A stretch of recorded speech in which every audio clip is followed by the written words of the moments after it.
Hello, my name is Eddie Tofvik. I'm Head of Technical Analysis and Senior Markets Analyst at ADM Investor Services International Limited. And here is your weekly technical analysis of Paris milling wheat, Minneapolis wheat, and London UK feed wheat. Paris milling wheat. For another week, Paris milling wheat has some very different patterns, though maybe similar results when compared to Chicago, Kansas City and Minneapolis wheat. Here there has been one continuing dominant pattern, a quite large pattern that 2 weeks ago took a break on the downside. It is of course the dark blue highlighted late August 2024 to late February 25 ascending triangle, currently 237 to 240, or almost finishing that one completely. This pattern has the requisite number 5+ combined touches and is made up from a lot of smaller patterns within it, but it can be clearly seen as a whole pattern on my daily chart. 3 weeks ago I laid out targets below for this pattern, and I quote, "A primary target X would be in the 226 zone with a secondary harder to reach target X1 down in the 194 even zone." End of quote.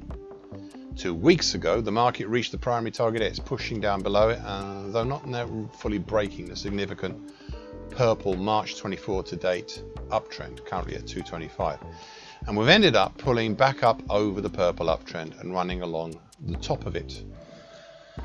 And interestingly, capped late this week by the declining long moving average above. Now going back a bit, what really stopped the fall was the 50% absolute Fibonacci line at 219.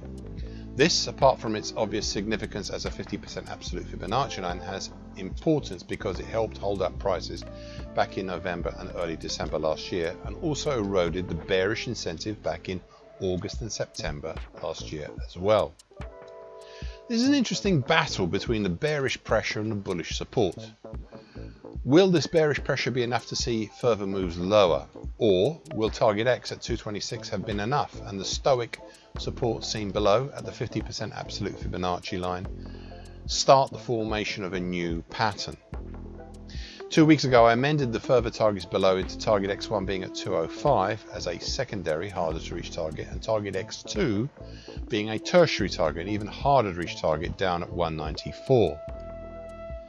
The last 2 weeks pullback higher ahead of the overhead long moving average, the medium moving average currently 231, and the 50% Fibonacci line of the March to May 2024 move also at 231, puts me in mind of a possible bearish halfway hesitation in construction. However, the question still remains as to whether the prices will take their time to form a possible bearish halfway hesitation, or will they recover further. Now the latter seems unlikely right now, and the former, well, it is too early to say, though it might comply with what's going on in other grain markets. Minneapolis wheat. 3 weeks ago the market turned higher, turned by a combination of a previously mentioned congestion zone stretching from about 585 to 610, dating from between roughly mid-November last year to late January this year, finally halting at 578, an approximate high area dating from June 2019. Even to me, this halt was a somewhat surprising feature. The recovery since then had initially been up to the combination of the April 21 low of 606 and the purple previously broken September 2019 to date uptrend, currently at 605, and the dark blue also previously broken July 23 to date downtrend, currently 601. All these quite close together, and all are just underneath the moving averages. Now these moving averages together, the short moving average currently 605, the short medium currently 614, and the medium currently 610, have also formed a bow tie formation, much as they've seen in other markets. But unlike Chicago wheat, which has a similar pattern, the formation here is not so well defined, and it does share the similarity to Chicago wheat in that the tines are not in the right order. Sorry, not the tines, the moving averages are not in the right order, and for a slight bearish tinge to them, though this of course may change. I have for now not highlighted these moving averages, as doing so would further obscure what is a very busy narrow market juncture. So what would you have to look out for is, well, in between 15 to 20 sessions forward from the crossover, and I estimate the crossover to be in the same as Chicago wheat. So looking towards between the 4th to the 10th of April, please watch out for one or more of the following: a change in trend, a reinforcement of an existing trend, and volatility. In recent days, what we've left behind, ever since at least early January, is a V-top pattern as part of a larger bump and run reversal top pattern. The primary target point for this move lower has already been reached in the 585 zone, as has indeed the secondary hard to reach target at 581. The tertiary, much harder to reach, not target but potential, is down in the 549 zone, and now seems too far with the pullback up we've seen over earlier weeks, to the combination of the April 21 lows at 606 and the broken September 2019 today uptrend, and the dark blue also broken July 23 today downtrend. Now I ask myself again, as I did last week, do I think there is still opportunity on the downside? And the answer is possibly. But I once again feel as I did at the end of my commentary from 3 weeks ago, and that, and I quote, we have a lot of congestion between about 610 down to 585, dating from November last year to January this year. And that should erode any further bearish incentives. Now I might be wrong on this as well, but as a consequence I've chosen to label these last 3 to 4 weeks as a V bottom, but one that may be building up to a possible bearish halfway hesitation. Now this is one course of action for sure, but it might be something else, and I've considered, though not as yet labelled, the idea of the whole of 2025 being a possible diamond pattern type. Now it may not be a good example of a diamond pattern, but it does have the possibility of being one. I'll praise you more on this as it develops, as well as the bow tie formation. Now finally, I note the changeover gap 608 to 619 formed over last weekend, which has been partially filled in. The changeover saw the market open higher and test and push through the declining long moving average, currently 618, and a race up to the next resistance, the April 24 low at 635. Which was pierced, but prices failed to stabilize or exploit the move higher.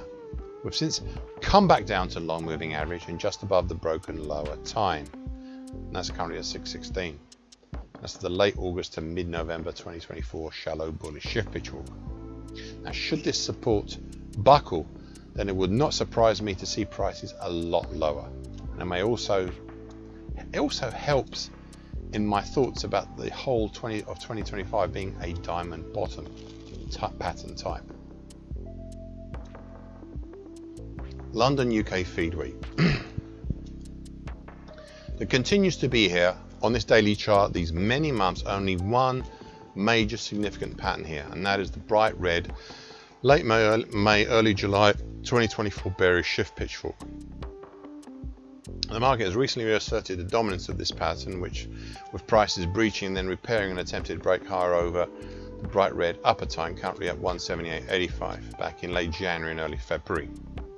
Add to this the recent narrow mix overhead of all the moving averages, though they are now separating out all the moving averages as well as the 50% absolute Fibonacci line at 180.5, and you have had, and I suppose still have, a close together compacted area overhead. That, as I've repeatedly said for months now, that is brewing up for a significant move, which has seemingly happened or even started to happen over late February and into March. It was, as I said 13 weeks ago, and ever since, and I quote, even now still looking for that better pattern to appear. Until that shows up, I will just continue utilizing the bright red bearish pitchfork. So my point is, the bright red bearish pitchfork has turned out to be once again the pattern I was looking for all the time. This leads me to my final 4 points, 3 of which were something that I noted in my recent annual commentary on London UK feed wheat.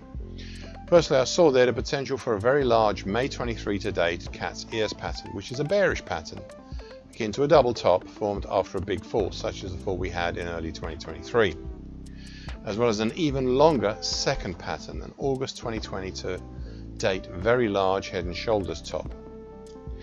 These these two super long-term patterns are still live, and they both rely on one feature, that is their common neckline, and that's highlighted in dark blue on my daily chart.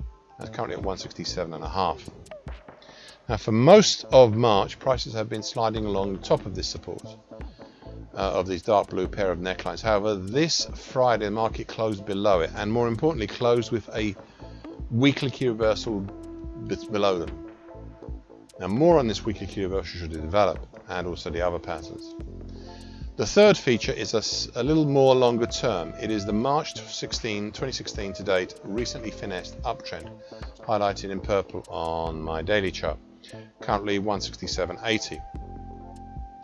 For the last few weeks we have the market crossing over and reinforcing dark blue necklines, but Friday was the first close below it. We also have the May 23 low at 168 even, which added to this support, however limited that may be, as it had been previously breached, and that's adding support to these two necklines and the purple uptrend. But on Friday, well, was overhead. The market ended up being over. The market ended up pushing up below it, and the support, the dark blue necklines, and the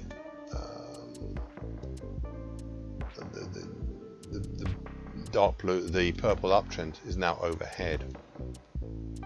Now, there is one major, possibly severe criticism of the two necklines, and that is they have previously been breached and some would argue broken. However, I countered that by saying that I transposed these from my longer term monthly charts, and whilst on a daily and even a weekly chart they may be a pair breached and broken, on the longer term monthly charts where they really live, they're still somewhat valid. And so I would take these as not as cast iron lines in the sand that should not be crossed, but as longer term strategic patterns that we should bear in mind and occasionally bring a closer eye upon.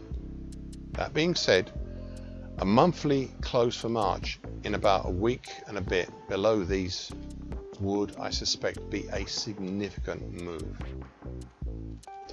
Thank you for listening and watching this broadcast. This weekly broadcast gives the essential market patterns and consequences. Please be aware of the risk disclaimer posted both at the front and at the back of this broadcast. The copyright is Eddie Tofpik and ADM Investor Services International Limited.